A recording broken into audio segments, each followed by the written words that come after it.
கணவன் மனைவி ஒரே வீட்டில் தான் நீங்கள் வாழ்கிறீங்க. மனசு ஏன்னா ஒத்து போக மாட்டேங்குது.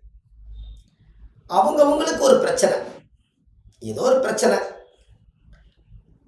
அம்மா பிரச்சனை, அண்ணன் தம்பி பிரச்சனை, சொத்து பிரச்சனை, ரெண்டு பேரும் மரியாதை கொடுக்காதனால பிரச்சனை, ஒருத்தருக்கு ஒருத்தர் அண்டர்ஸ்டாண்டிங் ப்ராப்ளங்கள், இப்படி நிறையா உங்களுக்குள்ள மனஸ்தாபத்தினால ரெண்டு பேரும் டெய்லியும் வேலைக்கு போகிறோம், டெய்லி சாப்பிட்றோம், டெய்லி நிம்மதியாக தூங்கி எந்திரிக்கிறோம். ஆனால் உங்கள் வாழ்க்கையில் ஒரு அந்யூன்யமான ஒரு தாம்பத்திய வாழ்க்கை இல்லை. எதுக்கு நான் பிறந்தேன்னே எனக்கு தெரியல. ஒரே வீட்டுக்குள்ளே தான் வாழ்கிறோம். இந்த சந்தோஷத்துக்கு ஏதோ மனசு தடுக்குது. ஒருத்தருக்கு ஒருத்தர் விட்டு கொடுத்து போகாமல் உடல் சந்தோஷத்தை பரிமாற முடியாமல் நான் தவிக்கிறேங்க.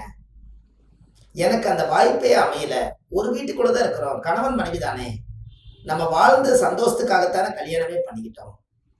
குழந்தைகளெல்லாம் ஓரளவுக்கு நல்லா வளர்த்தி வாழும் பண்ணிட்டோம். இனிமேல் நம்ம வாழ்க்கையில் கிடைக்கிற சந்தோஷத்தை இழக்கக்கூடாது. நம்ம கணவன் கிட்டத்தானே எதிர்பார்க்குறேன், நான் மனைவி கிட்டத்தானே நான் எதிர்பார்க்குறேன்னு இப்படி ஒருத்தருக்கு புலம்பல் ஜாஸ்தியாக இருக்கு. இதுக்கு ஒரு பரிகாரம் சொல்லுங்க அப்படின்னு ஜாதகம் பார்க்க வந்தவர் கண்டிப்பாக நீங்கள் இதை சொல்லணும் அப்படின்னாரு. கண்டிப்பாக சொல்கிறேங்க ஐயா, நீங்கள் அந்த பதிவு நான் போடுறேன், நீங்கள் பாருங்க அப்படின்னு. அப்போ இதுக்கு ஒரு பரிகாரம் உங்களுக்கு தேவைதானே. அதாவது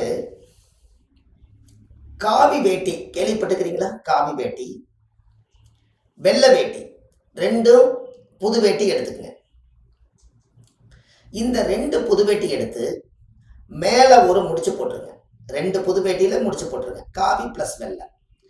கீழே அதே மாதிரி லாஸ்ட்டில் இந்த பக்கம் காவியில் ரெண்டு பக்கம் மூணு மூணு முடிச்சு போட்டுருங்க. இது ரெண்டு ஒன்று சேர்ந்துருச்சா? ரைட்டு. பிரார்த்தனை பண்ணிடுங்க. என்னுடைய கணவன் மனைவி நாங்கள் ரெண்டு பேரும் சந்தோஷமாக வாழணும்னு பிரார்த்தனை பண்ணி உங்களுடைய பெட்ரூமில் ஒரு பீர்வாவுக்குள்ள நல்ல ஒரு ஒதுக்குப்புறமாக நீட்டாக வச்சுக்கோங்க. அதுக்கு அடுத்தது அதே இரவில் ரெண்டு விளக்கு, மண் விளக்கு, ரெண்டு விளக்கு, ஒத்த விளக்கு வேண்டாம், ஆண் விளக்கு பெண் விளக்கு அப்படிங்கிற மாதிரி ரெண்டு மண் விளக்கு எடுத்து ஒன்றில் மொச்சப்பயிறு, ஒன்றில் துவரம் பருப்பு விளக்கில் போட்டு நல்லெண்ணெயை ஊற்றி, சரியா, நல்லெண்ணெயை ஊற்றி திரிய போட்டு பெட்ரூமில் எலக்ட்ரிக்கல் லைட்டை பூரா ஆஃப் பண்ணி இந்த ரெண்டு தெய்வத்தை மட்டும் மெல்லமாக எரிய வச்சு ரெண்டு பெட்ரூமில் வச்சுருங்க. அந்த பெட்ரூமில் அந்த லைட்டு ரெண்டு விளக்கு விடிய வரைக்கும் எரிஞ்சாலும் பரவாயில்ல, சரியா. ஒரு ஓரத்தில் காற்று படாமல் அமையாமல் வச்சுக்கோங்க. இப்படியே ஒரு 11 நாள் அல்லது 22 நாள் இதை அழகாக நீங்கள் இப்படி பற்ற வச்சுட்டே இருங்க. அந்த வீட்டில் தாம்பத்திய வாழ்க்கை சந்தோஷம் அங்கே இயற்கையாகவே நடக்கும். கணவன் மனைவிக்குள்ள இதை செய்வீங்களா? இதை செஞ்சு பாருங்க. எப்படியெல்லாம் நீங்கள் வாழ்ந்தீங்கிற சந்தோஷத்தை எனக்கு சொல்லுங்க. ஏன்னா இதை லாஜிக்காக யோசிச்சு பாருங்க. மேசம் ஆணுடைய வீடு, ரிஷபம் பெண்ணுடைய வீடு, அதே துலாம் பெண்ணுடைய வீடு தான். அதே 8ஆம் இட மாங்கல்யம் விருச்சிகம் ஆணுடைய வீடு. அப்போ மேசம் காலச்சக்கரத்துக்கு மேசம் செவ்வாயோட வீடு. செவ்வாய் ஆறு முருகன். முருகனுடைய என்ன உடை கட்டிக்கிறாரு? காவி உடை கட்டிக்கிறார். அப்போ மேசம் ஆண், ரிஷபம் பெண். அப்போ ரிஷபம் யாரோட வீடு? சுக்கிரனோட வீடு. சுக்கிரன் என்பது யாரு? வெள்ளை நிறம். அப்போ காவி வேட்டியும் இங்க செவ்வாயும் இங்க சுக்கிரனையும் நீங்க சேர்த்து வச்சு முடிச்சிட்டீங்களா? அதே மாதிரி இங்கேயும் செவ்வாயும் சுக்கிரனையும் முடிச்சிட்டீங்களா? தலையும் வாழும் முடிச்சாச்சு.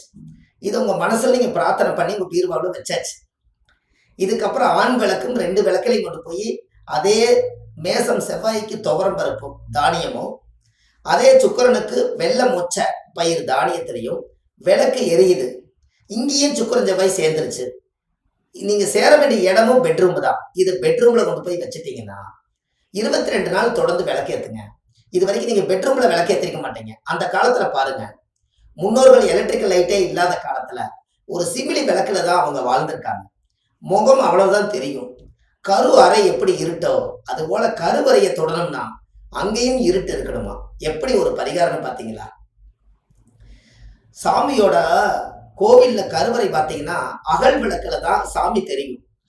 அதே மாதிரி பெண் என்பது ஒரு கருவறையை சுமக்கக்கூடிய பெண்ணுக்கும் ஒரு அகல் விளக்கு, நீங்க 2 விளக்கு நீங்க ஏத்துறதா, அதுல முகங்களும் அவங்களுடைய அங்கங்களும் தெரியறது தன்னுடைய கணவருக்கு மட்டும்தான். அந்த விளக்குல கிடைக்கிற ஒரு சந்தோஷம் எலக்ட்ரிக்கல் லைட்ல உங்களுக்கு கிடைக்காது.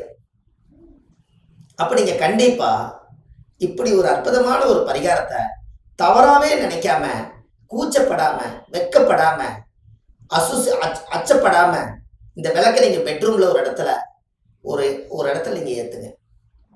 இந்த திசை நோக்கி எல்லாம் ஏத்தாதீங்க. உங்களுக்கு எந்த இடத்துல திருப்திப்படுதோ அந்த இடத்துல ஏத்துங்க. ஆக மொத்தம் பெட்ரூம்ல 2 விளக்கு, மண் விளக்கு தெய்வம் எரியணும். அந்த காலத்துல பார்த்திருக்கீங்களா?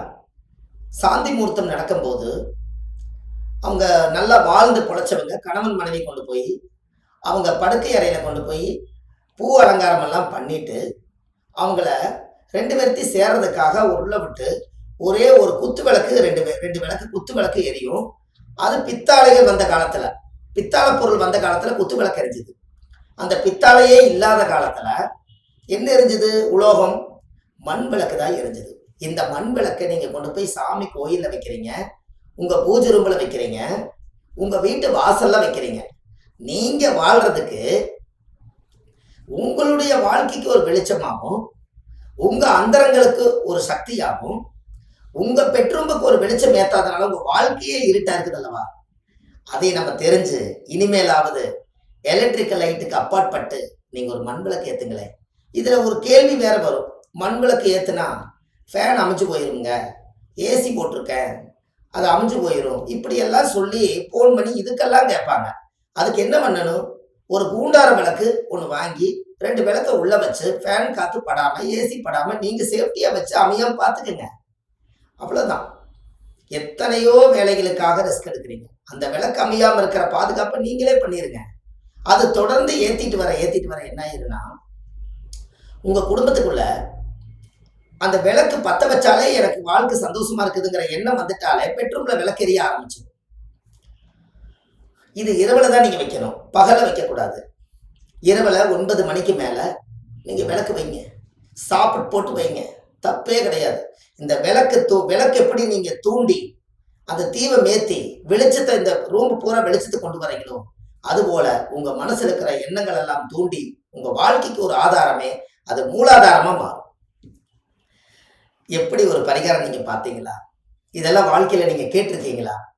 இந்த மாதிரி முன்னோர்கள் எல்லாம் அந்த காலத்துல அரிக்கில் லைட்ல தான் நான் வாழ்ந்தேன், அரிக்கில் லைட்ல தான் நான் படிச்சேன், அரிக்கில் லைட்ல தான் நான் பாஸ் ஆனேன் அப்படின்னு அரிக்கில் லைட்டு இன்னைக்கும் ராந்தல் லைட்டு அந்த இத்தனோண்டு வெளிச்சத்துல முகத்தை முகமா பார்த்து எத்தனை முகத்தை உருவாக்கி இந்த உலகத்தை கொடுத்துருக்காங்க.